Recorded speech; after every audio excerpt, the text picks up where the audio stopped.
Hi friends, Siya ये कैसे हैं आप लोग। आई होप आप लोग अच्छे होंगे, स्वस्थ होंगे, सुरक्षित होंगे और खुश होंगे अपनी लाइफ में।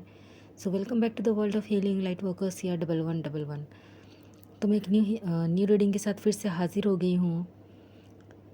और ये जनरल रीडिंग है, जेंडर वाइज रीडिंग बिल्कुल भी नहीं है। तो इसे हर कोई जेंडर के लोग देख सकते हैं।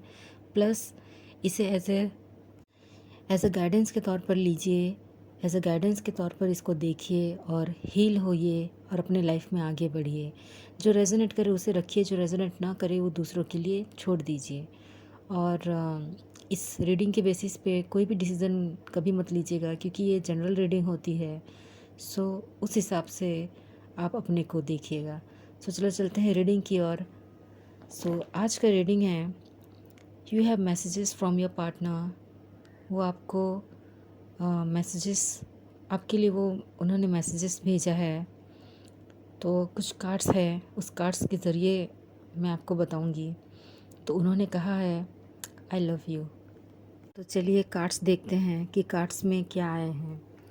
तो सबसे पहले यहाँ पे आया है, you are the one that comes to mind when I look up at the beautiful stars.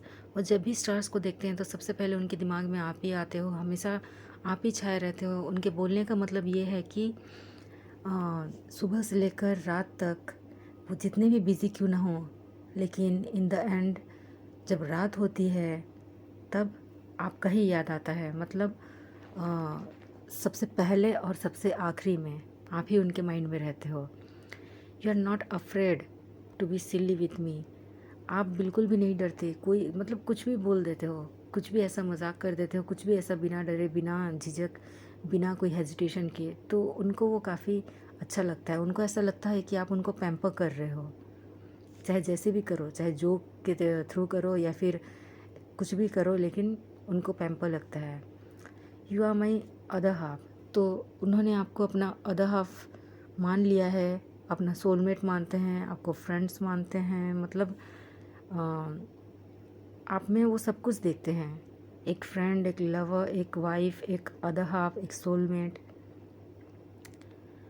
उसके बाद आया है, you always give me cute names. आप उन्हें शायद बहुत ही क्यूट नेम्स के साथ पुकारते हो या फिर जो भी बोलते हो। जैसे कि मान लीजिए अजी सुनो, ये कोई नाम नहीं है लेकिन स्टिल वो उनको पसंद है। How you share everything with me. जो भी चीज़ आप उन्हें शेयर करते हो उनको ऐसा लगता है कि आप उन्हें अपना मानते हो। आप उन्हें अपना मानकर अपनी चीज़ें बताते हो, अपने दिल को हल्का करते हो। तो उनको ऐसा लगता है कि कहीं ना कहीं वो जाने अनजाने आपकी प्रोटेक्ट कर रहे हैं और आपका साथ देने में समर्थ हैं। तो ये चीज़ उनको अच्छा लगता है कि आप शेयर करते हो उनके साथ। How you wrap your arms around me and how that make me feel secure. तो उनको ऐसा लगता है कि दुनिया में लोग तो बहुत हैं, उनके family, relatives, dear dear and near ones, जो भी, लेकिन जब भी आप उन्हें झप्पी देते हो या फिर आप उन्हें मतलब इस तरीके से उन्हें मतलब इस तरीके से उनको प्रोटेक्ट करने की कोशिश करते हो अपने बिहेवियर के थ्रू कहे या फिर अपने वर्ड्स के थ्रू, तो काफ़ी खुद को सिक्योर फील करते हैं। खुद को मतलब ऐसा महसूस करते हैं कि आप हो तो उन्हें किसी भी चीज़ का कोई डर नहीं है। I know you will always be there for me. भले आप दोनों लाइफ में साथ रहो या ना रहो, लेकिन आप काफ़ी ज़्यादा लॉयल हो, काफ़ी ऑनेस्ट पर्सन हो। जो भी चीज़ें आप उनको बोलते हो वो चीज़ आप पूरा करोगे और लाइफ टाइम तक आप उनका साथ दोगे। तो ये चीज़ उनको मालूम है। उसके बाद है, your nose is the cutest in the world. हो सकता है आपकी नाक उन्हें बहुत पसंद हो। आपकी जो फीचर्स, फेस के जो फीचर्स हैं, स्पेशली नाक, तो शायद वो बनावटी उनको बहुत ज़्यादा पसंद हो। You hold the key to my heart. तो आप एक ऐसा पर्सन हो कि मतलब डायरेक्टली उनके दिल में उतरते हो, चाहे कुछ भी हो जाए।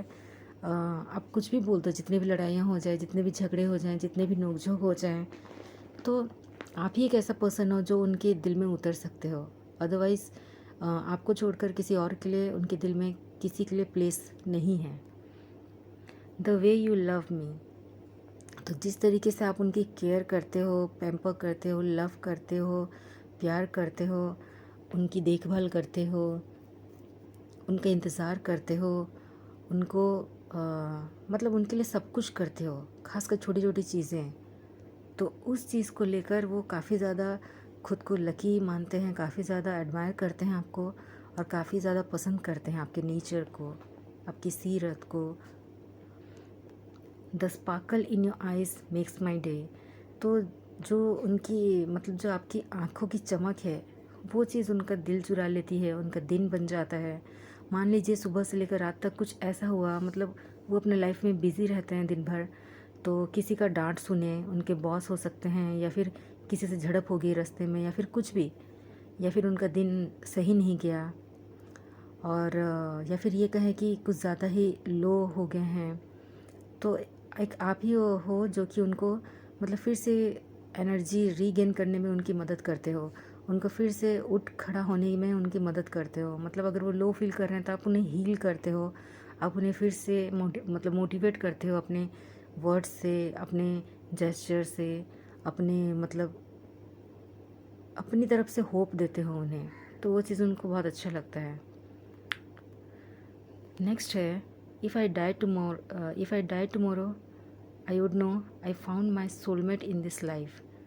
तो उनको ऐसा लग रहा है कि जीवन की हर एक खुशी उनको मिल गई है, तो इस जीवन में अगर वो मतलब इस जीवन में अगर कभी वो चल बसे, ऐसा तो होगा नहीं, लेकिन कभी अगर वो चल बसे तो स्टिल उन्हें किसी भी चीज़ का कोई दुख नहीं होगा, ना ही अफसोस, क्योंकि आप उनके लाइफ में एंटर कर चुके हो। तो आपको पाकर वो मंत्रमुग्ध हो चुके हैं, आपको पाकर वो उनको ऐसा लग रहा है कि उनकी ज़िंदगी सफल हो गई है। नेक्स्ट है, you never give up on me when I am at my worst. तो अगर मान लीजिए, जैसे मैं पहले भी बोली कि उनका जैसा भी सिनेरियो होगा पूरे दिन का, जो भी दिनचर्या होगा पूरे दिन का, उसमें जितने भी चीज़ें हो, आप उसे इग्नोर करते हुए, या फिर अगर जानते भी हो तो मान लीजिए 2 बात उन्हें सुना दिए कि तुम्हारी वजह से ही ये सब चीज़ हुआ है, इसके ज़िम्मेदार तुम हो, लेकिन स्टिल आप उनको मतलब फिर से होप उनका बढ़ाने में, उनका स्ट्रेंथ को और बढ़ाने में, उनकी जो वीकनेस है उसको पॉजिटिव वे में उनको आगे बढ़ने में हेल्प करते हो, उन्हें हील करते हो, तो वो काफ़ी हद तक आपके साथ सिक्योर और अच्छा फील करते हैं। तो यही चीज़ वो बताना चाहते हैं कि आप उनके लिए क्या मायने रखते हो। तो मैसेजेस के थ्रू वो यही बयां कर रहे थे, और आपको कह रहे थे कि I love you. Hopefully friends, कि मैं ये जितने भी मैंने इसे रीडिंग की आपको अच्छा लगा हो, और आपके पार्टनर भी, उनको भी अच्छा लगा, इसलिए उन्होंने यही मैसेजेस दिए हैं। So all the best and thank you.